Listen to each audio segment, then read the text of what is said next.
Salve, salve seres humanos! Com certeza vocês já ouviram falar sobre a Revolução Francesa, que é o tema da nossa aula de hoje. Bora nessa? Para iniciar, pessoal, nós vamos conhecer os principais motivos que levaram à Revolução. Nós vamos entender uma França pré-revolução. A França, pessoal, era um país extremamente rural, caracterizado pelo sistema absolutista, onde não se tinha Constituição, e o rei concentrava todo o poder em suas mãos. Mas ainda se ouvia muito discurso de que o poder real era um poder divino. Mas o que motivou o povo francês a se rebelar assim? A França, pessoal, naquele momento, ela passava por uma enorme crise financeira, devido a gastos excessivos da monarquia, dívidas de guerra e um sistema tributário extremamente injusto. O preço dos alimentos dispararam em razão de uma forte seca que se alastrou pela Europa e um péssimo resultado na safra de grãos. A fome se alastrou, muitos viraram indigentes, tanto nas ruas de Paris como em outras cidades. Artesãos e operários começaram a realizar greves, dando início a saques e manifestações contra o poder absolutista. Esse descontentamento, pessoal, ele ficou mais em evidência quando pensadores iluministas como John Locke, Voltaire e Rousseau passaram a disseminar as ideias de liberdade, igualdade e fraternidade, contrários ao regime absolutista que reinava na França pré-revolução, com uma divisão de classe extremamente injusta, onde o primeiro e o segundo estado reinavam absoluto e o terceiro estado só pagava a conta, onde o topo da pirâmide, pessoal, era constituído pelo alto clero, que controlava 20% das terras francesas, seguido pelo segundo estado, a nobreza, e o terceiro estado, com 97% da população francesa, constituído pelas demais classes sociais, como a alta burguesia, comerciantes, banqueiros, trabalhadores urbanos e rurais, os camponeses, os conhecidos sans-culottes.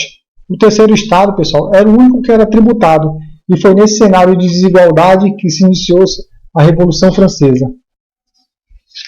E foi nesse cenário, pessoal, de descontentamento e revolta que, em 1787, o rei Luís XVI convocou uma assembleia, a conhecida Assembleia dos Notados, constituído por membros do primeiro e do segundo estado. A Assembleia tinha como finalidade solucionar a crise financeira, porém o que foi dado como solução era de se retirar alguns privilégios do clero e da nobreza. Isso desagradou o primeiro e o segundo estado. Esse descontentamento gerou o final da Assembleia e não deu uma solução para a crise. Perante isso, o rei convocou a Assembleia dos Estados Gerais, que tinha o representante dos três estados, o clero, a nobreza e o povo.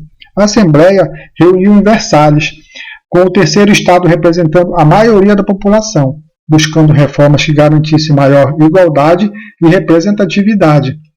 No entanto, as discussões logo chegaram ao impasse, devido à resistência do clero e da nobreza em abrir mão de seus privilégios. Diante da falta de acordo, os representantes do terceiro estado decidiram formar a Assembleia Nacional Constituinte. Paralelo a isso, pessoal, aconteceu a queda da Bastilha. E o que foi a queda da Bastilha? O que era a Bastilha? A Bastilha era uma antiga fortaleza que servia como prisão e era símbolo do poder absolutista do rei Luís XVI. Uma multidão tomou as ruas, se revoltaram, invadiram o arsenal do governo, se apossaram de 30 mil mosquetes, revoltados com a opressão e o regime monárquico.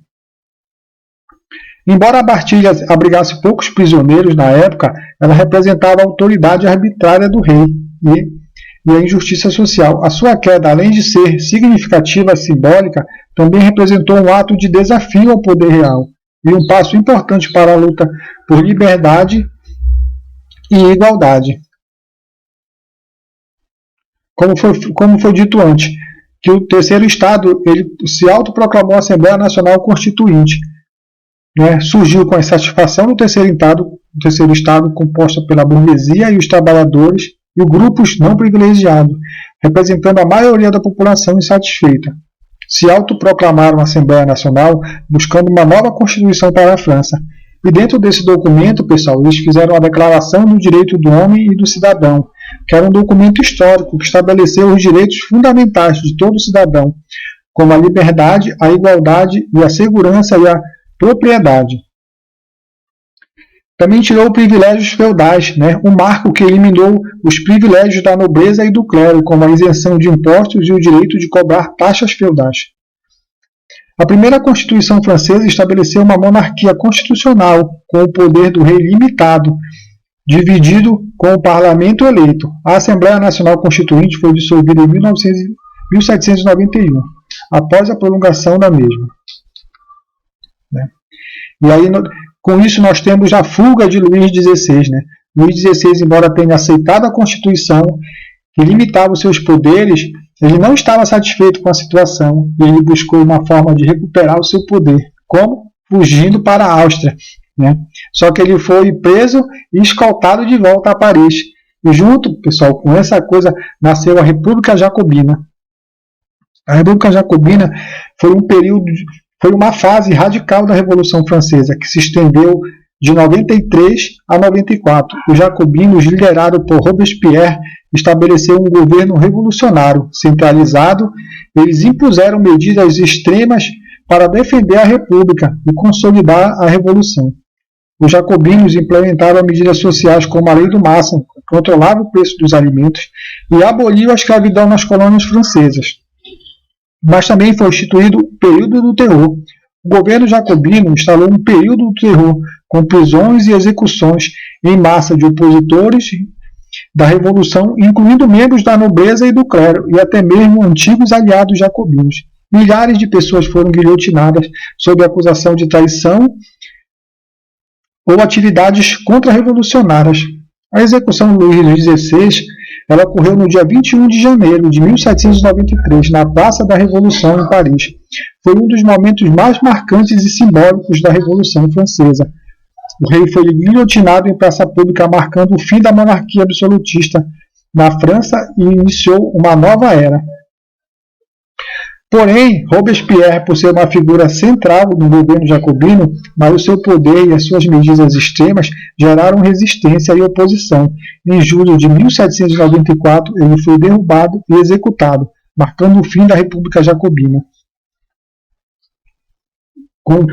Com um golpe novo termidor. Um golpe novo termidor, pessoal, ele foi em julho de 1794. Foi crucial para o fim da República Jacobina e acabar com o período do terror, pois o mesmo destituiu e executou Robespierre e seus aliados. Este evento encerrou o período do terror da Revolução Francesa e inaugurou a reação termitoriana, um período de moderação e retorno aos valores burgueses. O período seguinte, conhecido como reação territoriana, foi marcada por um governo mais conservador, liderado pela alta burguesia. Os jacobinos foram perseguidos e os sans-culottes do movimento popular perdeu sua influência.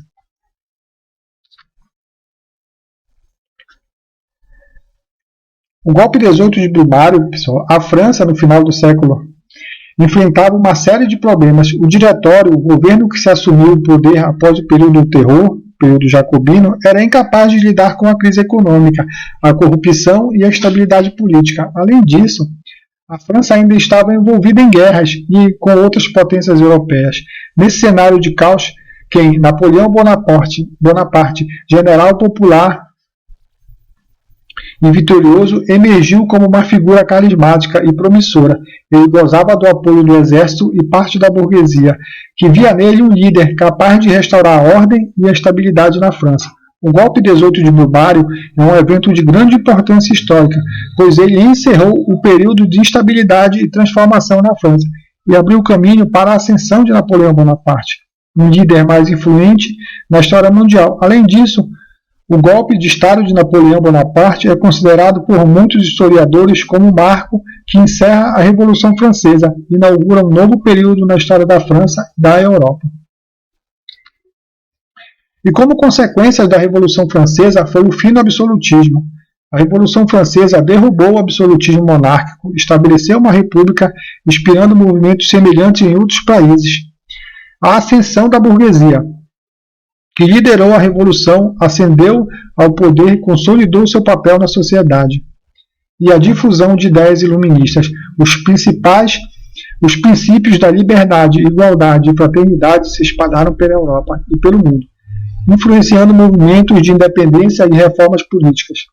E a ascensão de Napoleão Bonaparte. A Revolução Francesa abriu caminho, como eu falei, né, para a ascensão de Napoleão, que se tornou imperador da França e expandiu o poder da França pela Europa.